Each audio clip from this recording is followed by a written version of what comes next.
ടീച്ചേഴ്സിനെ merit അടിസ്ഥാനത്തിൽ അവരെ select ചെയ്യും. മാനേജ്മെൻറ്റിന് ഒരു ഫീസ് ഗവൺമെൻറ് നിശ്ചയിച്ചിട്ടുണ്ട്. ഗവൺമെൻറ്റിൽ നിന്ന് വരുന്ന കുട്ടികളുടെ ഫീസും ഗവൺമെൻറ് നിശ്ചയിച്ചിട്ടുണ്ട്. ആ അടിസ്ഥാനത്തിൽ ഗവൺമെൻറ് ആസ് പെർ റൂൾ അനുസരിച്ചാണ് ഞങ്ങൾ ഇവിടെ അഡ്മിഷൻ. നമ്മുടെ കോളേജിൽ ഡൊണേഷൻ ഇല്ല. ഞങ്ങൾ ഫീസ് മാത്രം വാങ്ങിച്ച് കുട്ടികളെ അഡ്മിറ്റ് ചെയ്യുന്നു. മറ്റ് പാവപ്പെട്ടവരാണെങ്കിൽ നല്ല മാർക്കുള്ള കുട്ടികൾക്ക് ഞങ്ങളൊരു സ്കോളർഷിപ്പ് ഇൻട്രൊഡ്യൂസ് ചെയ്തിട്ടുണ്ട്.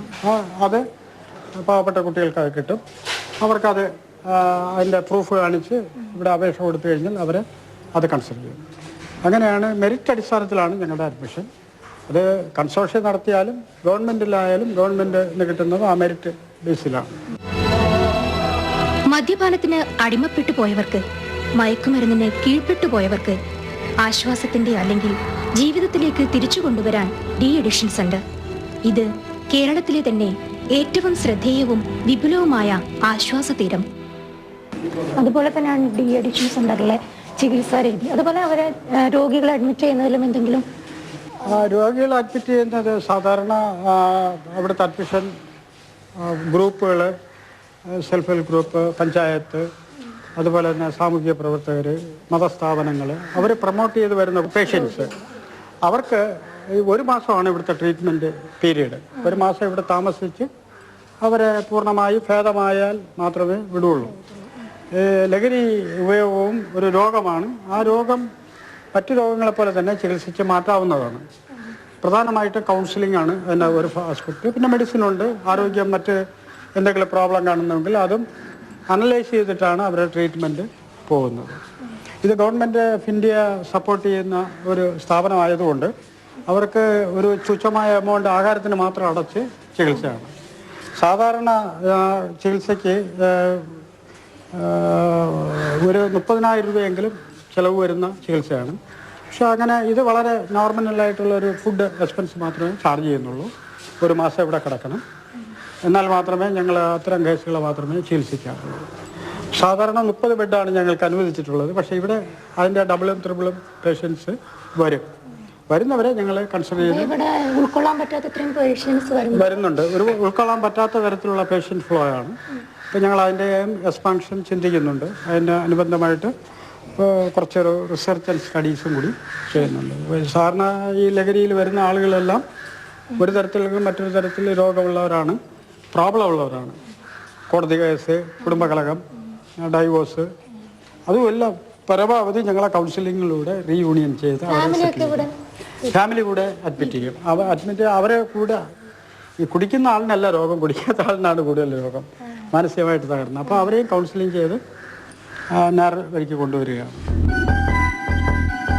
മികച്ച സാമൂഹ്യ പ്രവർത്തകന്, വിദ്യാഭ്യാസ സാംസ്കാരിക പ്രവർത്തനത്തിന്, തൊഴിൽ രംഗത്തെ വിസ്മയിപ്പിക്കുന്ന വിജയത്തിന് നിരവധി പുരസ്കാരങ്ങൾ, ദേശീയവും അന്തർദേശീയവുമായ അവാർഡുകൾ.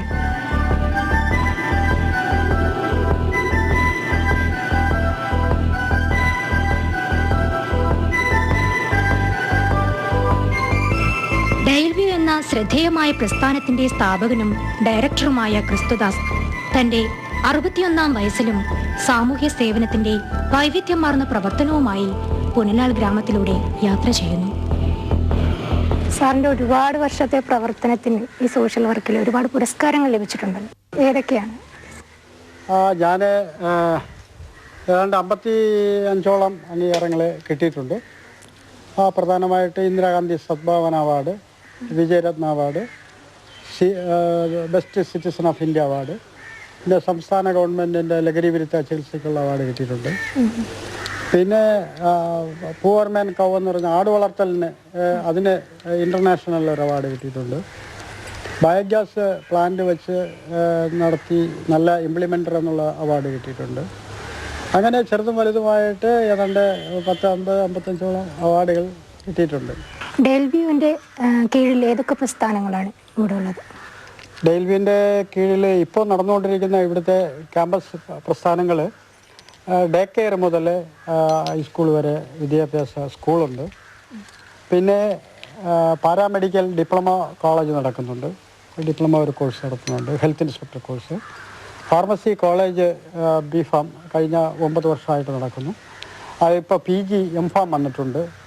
2 ഡിപ്പാർട്ട്മെൻറ്റ് വന്നിട്ടുണ്ട്.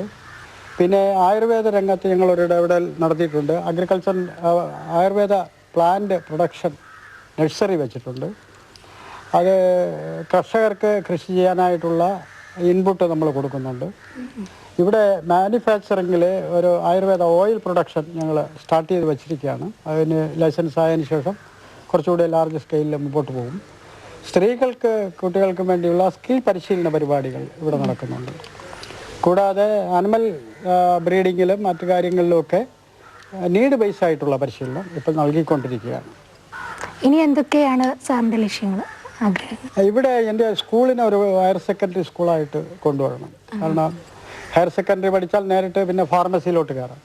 അത് പഠിച്ച് ഹയർ സെക്കൻഡറി പഠിച്ചാൽ നേരിട്ട് ഡിപ്ലോമ കോളേജിൽ കയറാം. പിന്നെ ഫ്യൂച്ചറിൽ നമുക്കൊരു നഴ്സിംഗ് കോളേജ് കൂടി ഇതിനകത്ത് ആഗ്രഹിക്കുന്നുണ്ട്. ഒരു ചെറിയ ഹോസ്പിറ്റൽ, നാട്ടിലുള്ള ആളുകൾക്ക് ചികിത്സയ്ക്കുള്ള സൗകര്യം. അതോടൊപ്പം തന്നെ ഇവിടെ നഴ്സിംഗ് പരിശീലനവും കൂടി തുടങ്ങാനാണ് ആഗ്രഹിക്കുന്നത്. എന്നിട്ട് ഈ നല്ല എല്ലാ പ്രോഗ്രാമും ഇതിനെ കൂടെ ലിങ്ക് ചെയ്യണം, ഇൻ്റഗ്രേറ്റ് ചെയ്യണം. ഇൻ്റഗ്രേറ്റ് ചെയ്തുകൊണ്ട് ഒരു മോഡൽ സ്ഥാപനമാക്കി മാറ്റുക എന്നുള്ളതാണ് എൻ്റെ പരമപ്രധാനമായ ലക്ഷ്യം. സാറിൻ്റെ എല്ലാ ആഗ്രഹങ്ങളും നടക്കട്ടെ എന്ന് ദൈവത്തോട് പ്രാർത്ഥിക്കാം. Thank you. ഞാനും നിങ്ങൾക്ക് വേണ്ടി പ്രത്യേകം പ്രാർത്ഥിക്കാം. പുനലാലിലേക്കുള്ള യാത്രയിൽ ആര്യനാടും ചാങ്ങയിലെ ക്രിസ്തീയ ദേവാലയവും ഗ്രാമസൗഭാഗ്യത്തിൽ ഒട്ടേറെ കാഴ്ചകളുമുണ്ട്. ആര്യനാട് നിന്നും പുനലാലിലേക്ക് പോകുന്ന വഴിയാണ് ചാങ്ങ CSI ചർച്ച്.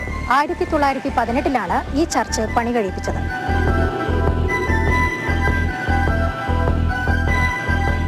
നഗരത്തോട് ചേർന്ന് കിടക്കുന്ന, നഗരമാകാൻ കൊതിക്കുന്ന നഗരപ്രാന്തങ്ങൾ.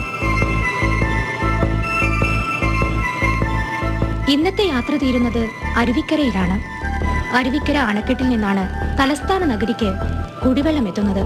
രാജഭരണകാലത്തിന്റെ ഓർമ്മക്കുറിപ്പ് കൂടിയാണ് അരുവിക്കര.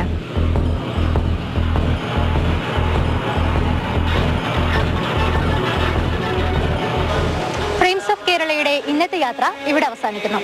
അടുത്ത ആഴ്ച കൂടുതൽ വിശേഷങ്ങളും കാഴ്ചകളുമായി